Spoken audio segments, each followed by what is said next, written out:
सुभद्रा अपने आंगन में बैठकर गेहूं साफ कर रही थी। सर पर जोरों की धूप थी। उसे देखकर उसकी बहू झोपड़ी से बाहर आई और उससे बोली, माँ जी कब से आप ये गेहूं साफ कर रही हो? अब चलिए अंदर आ जाइए, नहीं तो धूप लग जाएगी और एक साथ इतनी देर में धूप में काम करोगी तो तबीयत खराब हो जाएगी। मेरा सारा काम खत्म हो गया, अंदर आ जाइए, मैं भी आपकी मदद कर देती हूँ। फिर दोनों सास बहू अंदर झोपड़ी में गेहूं साफ करने लगती है। तभी सुभद्रा की बेटी अंजलि अपनी माँ से कहती है, माँ क्यों थोड़े से पैसों के लिए बेकार की इतनी मेहनत करती हो? तू जानती है ना बेटा, हमारे घर के हालात कुछ ठीक नहीं है और तेरा भाई दिन रात मेहनत करके पाई पाई जोड़कर तेरे ब्याह के लिए पैसे जुटाने में लगा है, तो हम भी उसकी थोड़ी मदद कर देंगे तो क्या जाएगा। ब्याह? अच्छा माँ, मैं पहले ही आपसे कह रही हूँ, मैं ऐसे वैसे घर में शादी नहीं करूंगी। अरे जब मुझे गरीबी झेलनी ही है तो मैं ऐसे वैसे घर जाकर गरीबी क्यों झेलूं? और अगर गरीब घर में मेरी शादी हुई ना तो पहले ही कह देती हूँ, मैं वहां से भागकर आ जाऊंगी।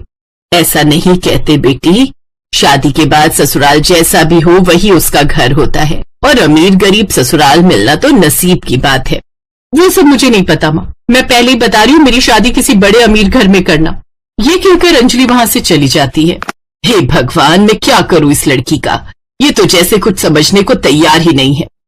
कोई बात नहीं माँ जी, ननद जी के लिए हमसे जितना हो पाएगा हम उतना जरूर करेंगे। फिर दोनों सास बहू वो सारा गेहूं साफ करती हैं, जिसके बाद वो सर पर उठाकर दुकान पर देने जाती हैं। अरे अच्छे से गेहूं साफ तो किए है ना? या तो पिछली बार अच्छे से साफ नहीं हुआ था? नहीं नहीं मालिक, हमने तो अच्छी तरह से सारा गेहूं साफ किया था।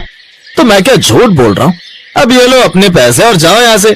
दोनों सास बहू पैसे लेकर लौट आती हैं। लौटते वक्त सुभद्रा की नजर एक सूट पर जाती है। देख तो प्रिया, ये सूट कितना प्यारा है ना। अंजलि जब शादी के बाद आएगी तो उसको ऐसा ही सूट दूंगी, उस पर खूब खिलेगा। हाँ माँ जी, है तो सुंदर, ननद जी पर ये रंग खूब खिलेगा।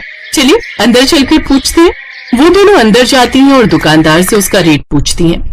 ये 2000 का सूट है, बस लास्ट पीस बचा है, चाहिए तो बताओ। हैं?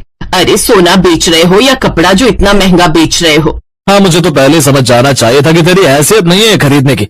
चलो अब निकले यहाँ से। वो दुकानदार उन्हें दुत्कारता हुआ वहां से भगा देता है। अंजलि उस वक्त अपनी दो सहेलियों के साथ कहीं जा रही होती है। अरे अंजलि, ये तो तेरी माँ और भाभी हैं, इन्होंने कोई चोरी तो नहीं कर ली जो वो दुकानदार उन्हें धक्के मारकर भगा रहा है? ये कहते ही उसकी दोस्त हंसने लगती हैं। अंजलि उनके सामने शर्मिंदा हो जाती है, लेकिन उसे अपनी माँ और भाभी पर बहुत गुस्सा आ रहा था। वो गुस्से में घर आती है तो वो